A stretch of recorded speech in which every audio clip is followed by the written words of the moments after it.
Altro a dirvi non vo che le vostre elezioni non vi siano gravi e né non mi candido più, mi dimetto oggi seduta stante. Alla fine, al 17° presidio, conferenza stampa organizzato davanti al municipio di via Palazzo a Mestre per chiedere le dimissioni del sindaco Brugnaro, annunciato da Michele Boato di Ambiente e Bene Comune, si è materializzato anche un finto primo cittadino.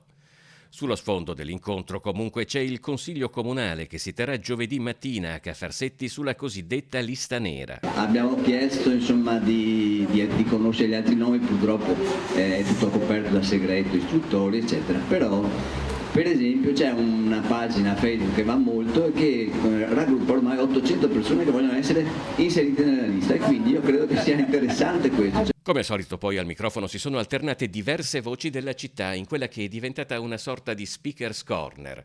Al centro in questo caso l'opposizione ad alcuni progetti sul territorio comunale, come quelli sull'isola di Sant'Erasmo. Adesso abbiamo scoperto che c'è un progetto di una società privata che vorrebbe mettere dei pannelli solari sui campi agricoli che sono terreno fertile e prezioso su un'isola di ridotte dimensioni. Oppure progetti al Parco San Giuliano di Mestre. Costruzione di altrettante strutture con una volumetria quadruplicata, altezza fino a 8 metri. L'ipotesi di abbattimento delle case Ater di Via del Bosco a Catene. Sono 134 alloggi, di cui 57 sfitti, 12 occupati abusivamente e 65 assegnati. La sicurezza, vi ricordate, vero cavallo di battaglia di questo sindaco che aveva promesso in poco tempo di risolvere tutto, non ha mai raggiunto livelli così preoccupanti.